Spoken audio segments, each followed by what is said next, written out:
Hello and welcome to Never Seen It, a podcast with two people that haven't seen all the movies yet. Haven't we? We're going to talk about a movie that we haven't seen today. We're going to watch it, though. Hi, Betsy. Hello, Trent. Today, we are starting up again with our Oscar movie series, the 2021 Best Picture nominees. Indeed. Today, we're going to be talking about The Father. The Father. So, we were talking before the show, and I feel like this intro is going to be very, very short because I know next to nothing about this movie.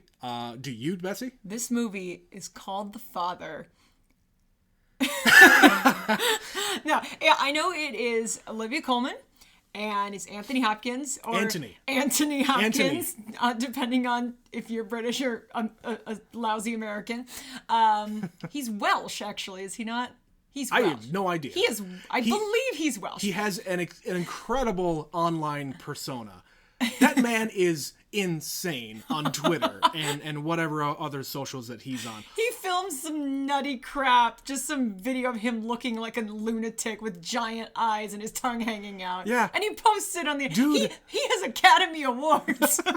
Dude is incredible on whatever you're watching. If you're not following Anthony Hopkins, go and do it now. I thought you said it was Anthony. It is Anthony, but us Americans love to pronounce the TH because we can. Those damn dirty Europeans, I was gonna say, but no, they're not. We love the Euro crowd. I'm gonna say Euro trash, but no, they're not Euro trash. We're gonna get hate for that. Some of them are. Not Anthony Hopkins. No, Anthony Hopkins is quite the high. He's Sir Anthony Hopkins, right? Sir Anthony Hopkins. He has been knighted. By the Queen. He has at least one Academy Award. Yeah. At least one. I don't know from what though. Do you know? I believe he won for Silence of the Lambs. I would think that was the thing that he would get it for. Unless I'm completely wrong and he doesn't have one. We're going to need to look that up. When we take a break, I'm going to look into this. Mrs. IMDb. He's been nominated many times. He was nominated for Amistad. He was nominated in the very least for Silence of the Lambs. Yeah. He is nominated for The Father. Yeah. He was nominated last year, if you want to get into it. He was nominated for The Two Popes. But he didn't go to the ceremony because he's an old man who doesn't need to. No. And if he's not going to win, he's like, I'm not going to go. I would love Anthony Hopkins to be this just old curmudgeonly dude, but he's not. He's like just this insane person who likes to look at himself and record himself being stupid. He's a very jovial, silly old man. Yeah. He's also a composer. I would love to be that energetic at his age. Oh, yes. He's over 80? Sure. I don't know exactly his age, but yes, we are fans. Yeah. The short version of this is we're fans. Sure. But yes, in this movie, in The Father, the understanding I have is he has dementia or Alzheimer's. Some form of... That's about the extent of what I know. It's about Olivia Colman... taking care of her father. I assume that it is her father because it is the name of the movie. The Father. That would just be silly. So...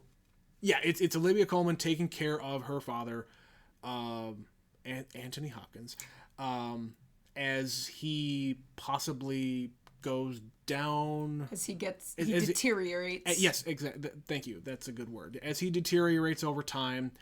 From what, I mean, again, another thing that I know, this movie isn't very long. No. It's an hour and a half. I know that I don't know who wrote it.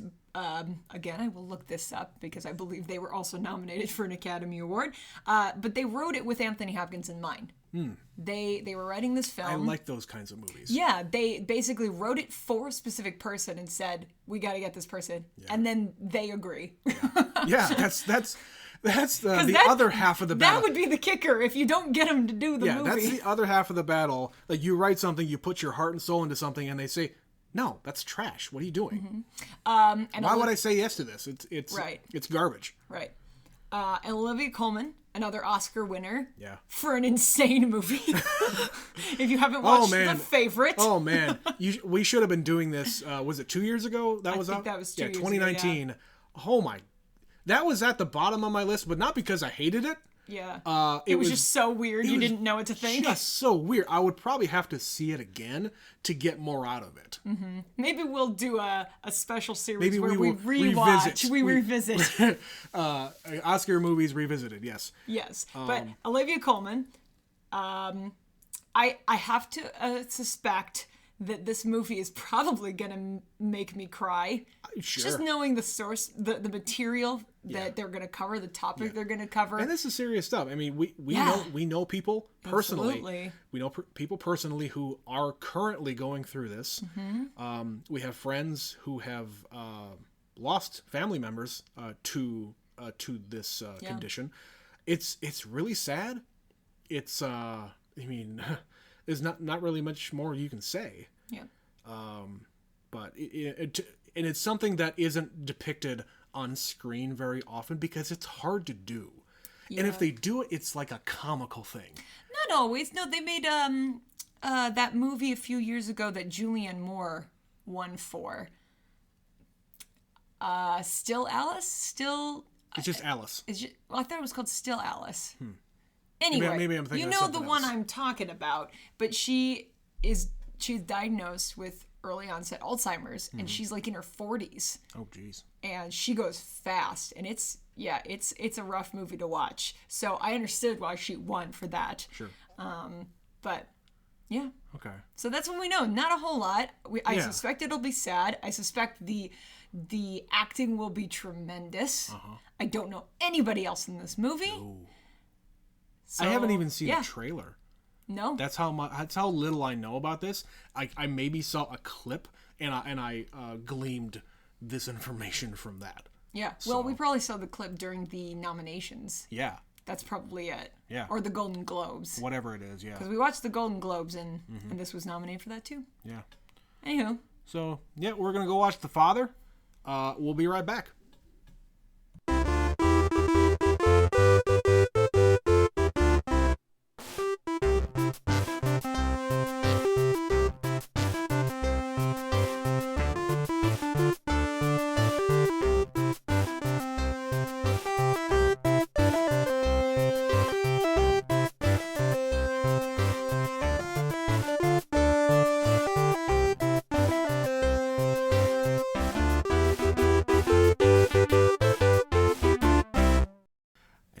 Back.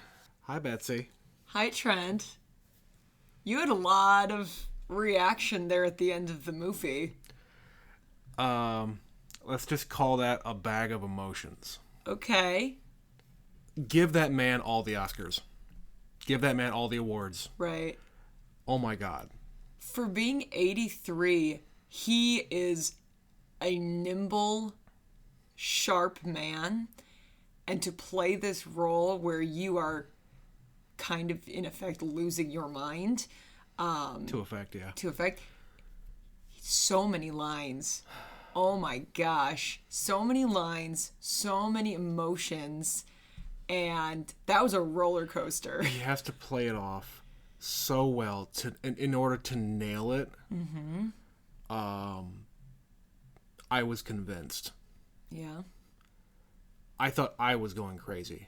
Well, I think this movie was fascinating. It was so exceptionally it was brilliant. done. Just brilliant how everything was depicted. Well, as if you yourself were going through that. They were showing it from his perspective for the most part. Yes. Not the whole movie, but for the most part, it's from his perspective.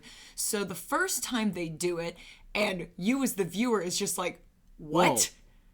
It's like, whoa, what's happening? Yeah. Yeah. He's talking to his daughter, and then the next moment he says, oh, hi, Anne, this is Anne, and it's some stranger. And she's like, no, I'm Anne. He's like, no, I don't know who you are. Yeah, who are you? And the first time I was like, what? And then, wait, what kind of a movie is this? He tries to convince himself that it's okay.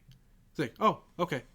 Yeah, they explain it and he accepts it. Yeah. Yeah, I'm Paul. I'm her husband. I've lived here for almost 10 years. We live together.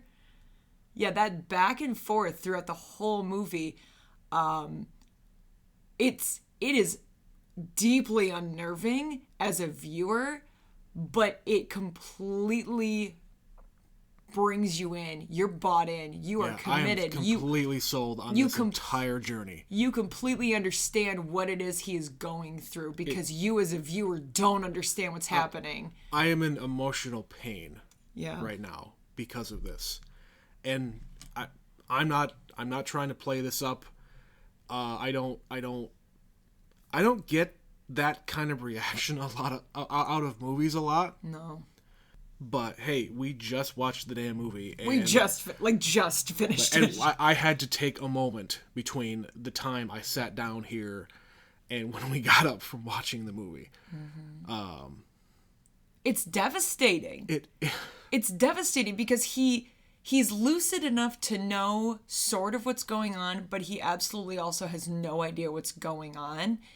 And the way they filmed it and the way they made all the sets look the same but different. Just subtly changing enough to be familiar but foreign. Yeah. Every hallway, every door, every bathroom, every bedroom, they were all designed the same way.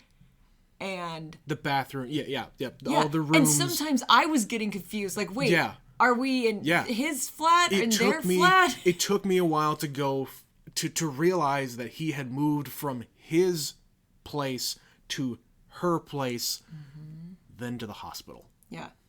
And then, of course, just the time jumps. Like, the way this movie played with time. I'm still confused about how that all worked out. And like, what was the time? So I have no idea. So if Olivia Colman wasn't wearing the same outfit, and they had kind of touched, so like they talked about it. So what did you do today? They're at dinner. What did you do today? We went to the doctor. Yeah. Later on, they show the doctor scene. Yeah. So it's played out of sequence, but he's experiencing it all in weird timing. They had the scene, same thing. Her boyfriend or husband or whatever he was. I don't know. I think it's her boyfriend because she keeps saying she's not married, but I just have no idea anymore because that movie left me confused because I'm supposed to be confused. And this could be a complete fabrication of his mind as well. Yeah. He himself could be a complete fabrication. Right. But I don't know what to believe. Right, exactly. And I think that is the brilliance of this movie, and it messes with your brain as the viewer, going like throughout the entire movie, from beginning to end. You don't actually know what's real. No, and there's like 20 minutes in between. They tell you something, or they show you the start of a scene, and then they come back to it, like they loop back around. Yeah. That dinner scene they go to like 3 times, but they jump around, so you're like, wait. Where am I? Yeah. What's happening? What's going on? Is she going to Paris? Is she not going to Paris? Yeah. Is this really her husband, or is this just some jerk? Yeah. Is he even there? Who is that man you gave the chicken to? There's nobody here. What do you mean there's nobody here? I just saw him with my own eyes. I know. Yeah. It was brilliant. This is a brilliant movie. You could also completely tell it was based on a play. Totally. Like at the beginning it says, based on the play by. Yeah. It's like, okay, no, it's all dialogue. Yeah. Words. We talked about it the first I'm one of these. I'm raising my hand. This is my kind of movie, guys. A talking movie. This is the first podcast we did. We talked about how you love movies that are dialogue driven. Yeah. And if this movie is anything, it is that. And it's because it's based on a play. And the set, the scenery was very minimal. They're in the flat. They're in the doctor's office. Yeah, this is a total. The setting itself is a total something that would easily be able to be put on a stage. Yeah, because you don't have to do much. Yeah, and you could even depict the changing of the environment in which he lives. Easily. And just like little tweaks, like the picture. He's obsessed with this painting that his daughter did, or a painting of his daughter. And he's like, where'd the painting go? Yeah. This is my painting. This is it. And even he doesn't quite know what's going on. Yeah. But of course, they showed those little clips throughout of the apartment emptying. Yeah. And that's like her apartment, I think. Again, I don't it's know. so well done that it's just know. really hard to know. Like, are we watching the things that are unfolding in his apartment? Like, we've moved him out of his flat now. And, right, was that actually depicted as his apartment? And they're showing, or is it a metaphor for his mind leaving him? Well, it's probably both, let's be honest. That's the joy of filmmaking, is you can make it a metaphor. But they're showing these little scenes of, bookshelves being emptied, or the painting goes away. And she's saying, oh, well, no, you're confusing it. There's never been a painting there. Did she actually say that? But yeah, like, I just don't even know. And I just thought it was tremendous. Like, I'm so confused. Like, I completely understood what was going on, but I also understood nothing of what I just watched. Which is kind of how he is living his life. Yeah. I understand my day to day. I wake up, I get dressed. I take my pills. Maybe. Yep. Maybe I don't know. I don't know if he actually did. I have my breakfast. I have my routine, but that's the extent of it. I remember I have daughters. I remember I was married. He doesn't remember what happened to one of his daughters, though. He doesn't. Until he does. Yes. Like, it comes to him in a dream. In his sleep state, he sort of remembers. Right. And that scene, what I actually figure was happening was he woke up and he had already been committed. Correct. That's how I interpreted that, too. Yeah. Because, again, he's experiencing time out of sequence. It doesn't make sense, and he's completely confused. So, I want to jump backwards for a second. So, first of all, Rufus Sewell, why does this man always play an ass? Yes. He is never a nice man. He's either a jerk or he's in a period piece. Or he's a jerk in a period piece. Or that. And again, I don't understand exactly what happens, but because of the way because him as an actor, I've seen playing kind of these jerks before. Yeah. I believe in my heart that he's a jerk. Like, I've just from other movies, even though I don't know nothing about the man, he could be a lovely, lovely person, but I only know him from movies where he is the bad guy. And so they have the scene where he calls him out. He's like, how long are you going to be, he's a little drunk and he's like, how long are you going to be latching onto people's tits or whatever? Yeah. Like, he just isn't convinced it's even real. He thinks it's an act. He's done with this old man's shit. And he's just like, I'm just going to call him out on it. Right. And then later, and it's the other character. Yeah. Doing the same thing. Saying the exact same lines. But he's hitting him. Yeah. But the assumption is that that's Rufus Sewell's character hitting him. Right. They never actually show it, so it's hard to know, again, did he really hit him? But I believe it. I believe he did. What I was going to say is that is a not the hitting part, but it is a completely natural and understandable reaction to this thing, to this situation. It's not his father. No. For one. Number two, he's not always there. No. To see it, to experience it, to have to deal with it, and to see a relative of yours go through that, whether it's your close relative, your father, a father-in-law, or just someone you know. Yeah. If you're not there to see it, it's a different kind of a thing. Yeah, I understand his situation there because he's not a part of it. He's just a bystander of it. Mm-hmm. And he doesn't look at this old man and see what she sees, where she knows, okay, he is acting weird. He's just like, well, you're just a frustrating old man because you're being ridiculous and you're ruining our lives because you ruined our vacation. Right, we were going to go on holiday to Italy, but and you ruined it. You had to ruin things by firing your handler. And again, a very jerky thing to do.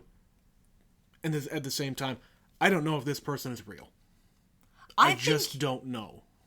Yeah. I just don't know. I think he's real. I think I left the movie feeling like he is real, but it's the stuff that happened in between. Was he hitting him? Yeah. Did that man hit her father? Because I believe that he could have. Because he's not very nice even when they're alone. Yeah, I could see this person, whether he's real or not, I could see that person doing that. Yeah. Just kind of a snap out of it. Why are you being like this? You old man, stop ruining our lives. Right. And he keeps hitting him. But Anthony Hopkins is so confused by what's going on. He doesn't know if it's day or night or morning or tea time. Yeah. Yeah. Man. Man. This movie really had an effect on me. And I think the reason why, just to get a little... a little personal here. There was a recent incident with my own father. He had a medical condition. It was very serious. I won't go into the details, but there was a time he was in the hospital, and he was acting very similar to Anthony Hopkins' character. Mm-hmm.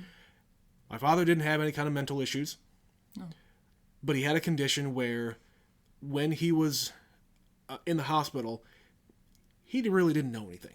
No, he was fine if we were visiting, if people were around him, and you were making conversation. But the second you went to go home, it switched. It completely switched. You could have a conversation with him, and then a minute later, he forgot you were there. You could go out into the hallway, and it would be like you're just visiting there for the first time. And when you were to go to leave, he was sad that you were leaving. He would be in tears. Yeah, like in this movie, what's going to happen to me? I don't want to be in here I don't want to be in here by myself. Yeah, and don't leave me. He did it multiple times. Like, what's going to happen to me when his daughter? Yeah, in the movie, don't leave me here by myself. Yeah, that was your dad. And I think that's really what got to me. Yeah. Thankfully, not to bring everything down. He's doing great. He's doing fine. And when he got out of the hospital, it's like it never happened. Yeah, after he had his procedure done, it was like nothing ever happened. He got his memory back. I don't even think he remembers any of that. But that's the thing. He doesn't remember his time in the hospital. No. After what happened to him, he doesn't even remember it. He doesn't remember not remembering. Yeah. It was such a strange time. It was like 4 days of the weirdest time in any of our lives. But yeah, that right there it brought me back to to those moments with him, and I just didn't know how to react as a 30-something-year-old man having my 70-some-year-old father not really know what's going on. Yeah. And I can identify with her character. And it was one thing for you, like, he knew who we were. He knew totally. He just didn't know what was going on, really. Yeah. But yeah, having somebody, and like he would have the same jokes. Yeah. Like joking about the nurse. Yes. Having a person so close to you, a spouse, a parent, a sibling, look you in the face and not have a clue who you are. And it's depicted the most perfectly in this movie. She shows up. Yeah, it would be the most devastating moment in your entire life. Yeah. And I have some friends who have gone through that. Yeah. And I can't even imagine it. And you're right. And to continue to have that happen, not just be a one-time thing or for a few days. Yeah. For years. Yep. If this movie is to be, if the ending of this movie is to be the real, I guess. And she did go off to Paris, and she's going to visit him on the weekends or whatever. Mm-hmm. How is that going to be, and how long is that going to continue to happen? Because if she goes there and he doesn't know her anymore. Every time he gets going and he's just like talking about how I won't leave my apartment, and he's just ranting and raving about how he's right and he doesn't need any help, and I don't know what my daughter's problem is. Just the look on her face, like I also understand why Olivia Colman has been nominated for an Academy Award this year, because she absorbs all of it. She's trying to hold it together and failing. Yeah. And yeah. She is trying to absorb all of it, and she's still fighting. Yeah. She's still to the point where she can fight it. She can fight or like argue with him. Mm-hmm. I think she got to the point, especially at the end, when she's dropping him off. No, I'm sorry. This happened earlier in the movie, where she just, after he moves in with her, she doesn't argue with him about the fact that he's not living in his own home anymore. Mm-hmm. She stopped. That was probably the moment for her that I'm just going to leave it. I'm going to leave it be. I'm not going to argue with him. He's not going to remember anyway. It's tough to watch. It is utterly fascinating to watch. It is confusing. How did they even make this thing and keep it straight? Okay, well, that is why this is nominated for editing. Yeah. there's so many different styles of film, and this is not immediately the kind of movie that you would think of for editing, but this movie wouldn't work if it weren't edited well. Yeah. To touch on another topic, did you notice the lack of music? This is another one. Yeah, the only music was when he was listening to it himself. To a degree. Yes. So he was listening, usually it was opera. Yep. And it was either on the radio in the kitchen, Yep. the radio in his room, or on his headphones. Yep. Okay.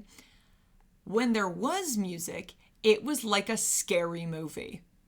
Did you notice that? It was creepy ambiance. It was like strings and unnerving where he's like getting worked up. Yeah.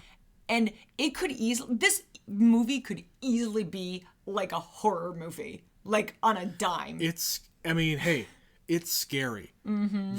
That entire thing is unnerving and scary, and to see it depicted the way it is, I can see how this is a very uncomfortable topic. Yeah. For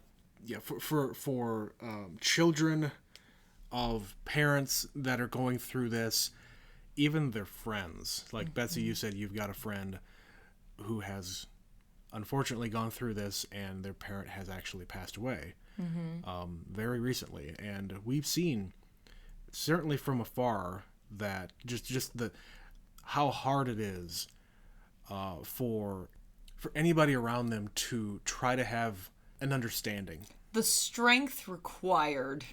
Yeah. To see it through. Yeah. Especially someone around our age. Yeah. Let's talk about the final scene. Oh. So when at the end of the movie he is in this home, and they say he's been there for some months now. Yep. And then it starts to make a little more sense because the people he sees are the nurses. Yeah. So Mark Gatiss, who is from Sherlock, which is why I knew who that was. Of course. You didn't know that actor, but of course. And then I know the woman. I've seen her. I know I've seen her face in something. I can't place her off the top of my head, but you get more of a sense of what's going on there, and then she's kind of just very matter of fact. She's not really humoring him. She's not as friendly as a nurse as she's depicted earlier in the movie. She's going through the paces because she has to. She has to get the things done that need to be done. I have to make the bed, and you're going to take your pills, and then you're going to get dressed, and we're going to go and start our day. Mm-hmm. And yeah, just... How many times do you think that he actually went through something like that? Waking up in the morning, not knowing what has happened to him. Months. Yeah, over the past few months and even years. Mm-hmm. Not knowing that, how many times did she have to go through that with him? Almost the exact same way. And for him to revert back to being a child and wanting his mommy. Yeah.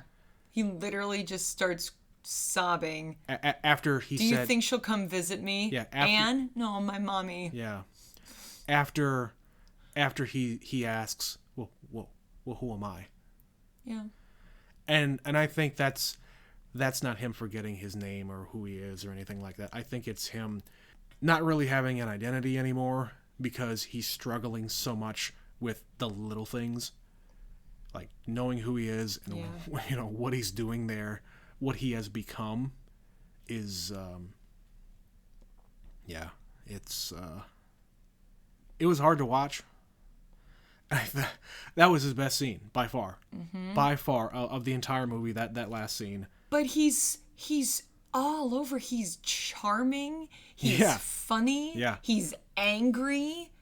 Making the same joke like 4 or 5 times about the French not speaking English. Honestly, you believe that, when he says, I don't need any help, like there are certain points in the movie where you're like, yeah, he seems completely lucid. He knows what's going on. I wrote early on, I said, maybe, what did I say here? I said it would almost be better for him to be by himself. Yeah. Because then he wouldn't have the confusion of all these other people. Mm-hmm. But of course, that is from his perspective. What we are being shown is his perspective. Yeah. But when the curtain gets pulled back and you can see more of what's going on, you realize, oh, this is a lot worse than what it seems. It's really bad. Yeah. It's really bad. Yeah. Oh, man. Yeah.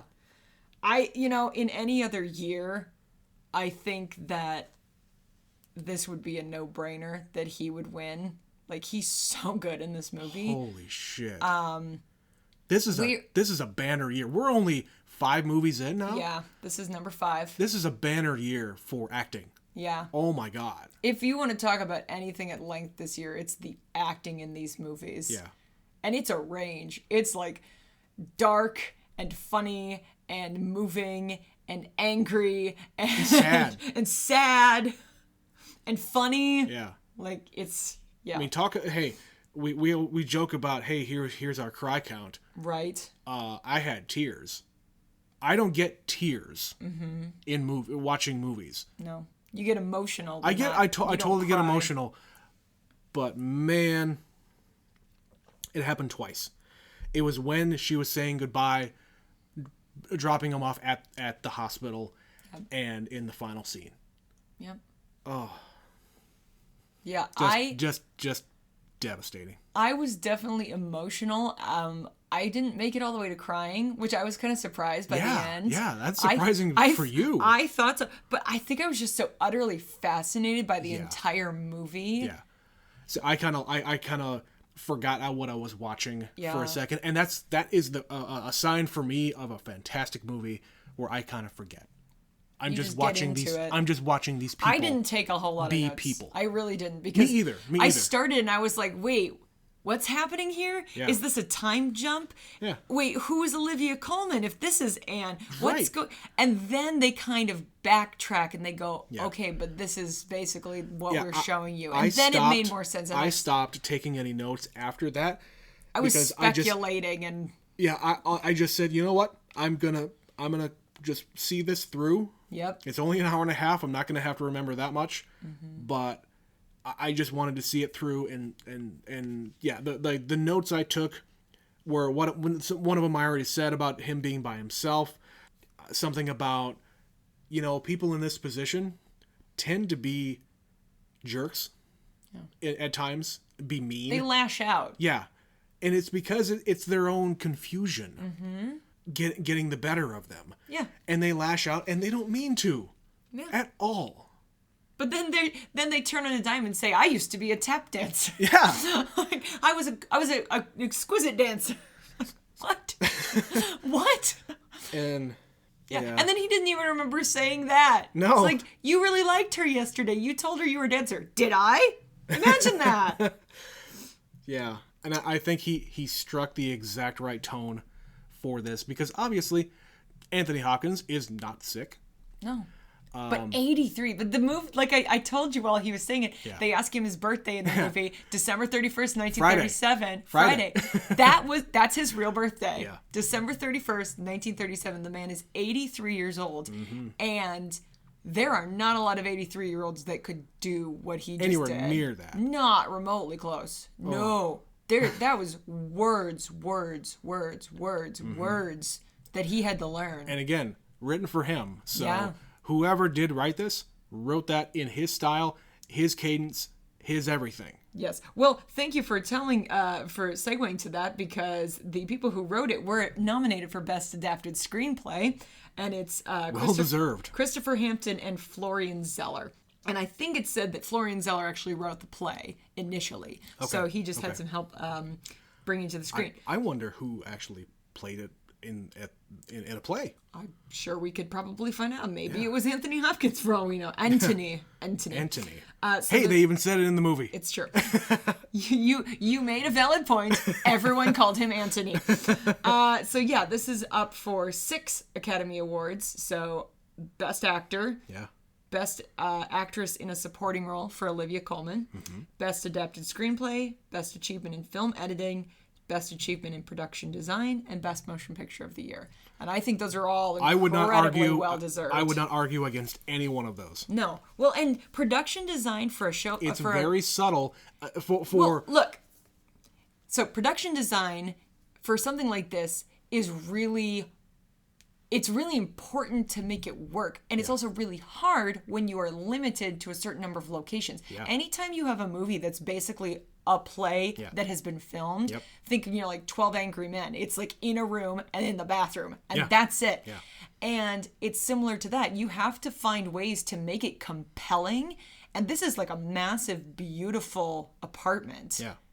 I was thinking about that the whole movie. Several massive, beautiful apartments. I was thinking about that the whole movie. These are beautiful homes. Yeah. Like, these people got money for living in London. Yeah. Jeez. Well, and that makes sense. We're going to Italy on a trip. We're going to move to Paris. I suppose. It all kind of makes sense. Not everybody can just up and do that. Yeah. But you have to make the design so compelling, and just making those little changes. Like, take the picture down. Put those chairs over there. Move the radio. Hide the watch. Like, just the tiniest little thing completely changes the scene and adds to the character and the plot. Yeah. I want to talk about something. I don't know how much of a tell this was, or a sign, or anything like that. There's got to be something about that watch. Yeah. Because they touch on that watch so many times during the film. Like him losing, quote unquote, losing the watch. I'm sure there's some kind of metaphors there that I'm not picking up on. It must be, it's a sign where if he doesn't have the watch, he doesn't feel whole, which means maybe he gets a little worse. Honestly, it could just be quite literally time. Like, when he doesn't know the difference between it's morning, it's nighttime. Yeah. If he has a watch on, he could at least go, oh, look at that, it's 8 o'clock. Right. But if he doesn't have the watch, he's just lost. His mind is lost because he cannot. He doesn't have a North Star. Yeah.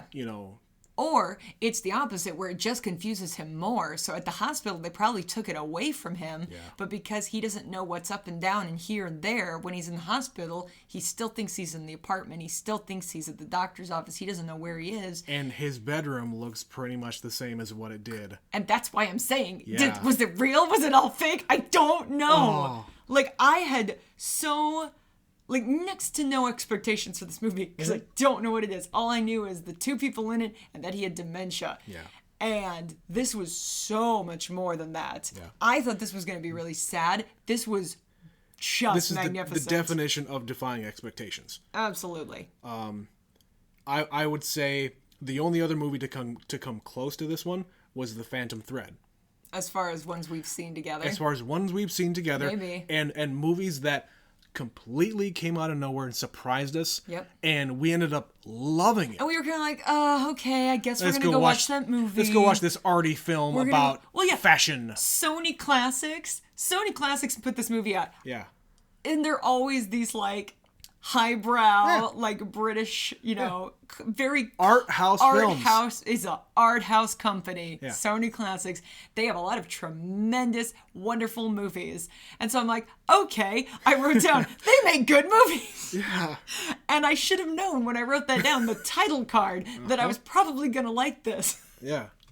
But I didn't know what I was getting into. But you're right. When we saw Phantom Thread, I was like, this weird, art movie. He's like a designer. And but then it's Daniel Day-Lewis, so it's probably good. Oh my gosh. It is not at all what you think it's going to be. So if you haven't seen that, I won't spoil it for you. I'm going to be very kind and say, go watch it. We'll just use this time to recommend movies that you should definitely watch. If you liked this movie, go watch Phantom Thread. That's another. It's a movie. We talk about defying expectations.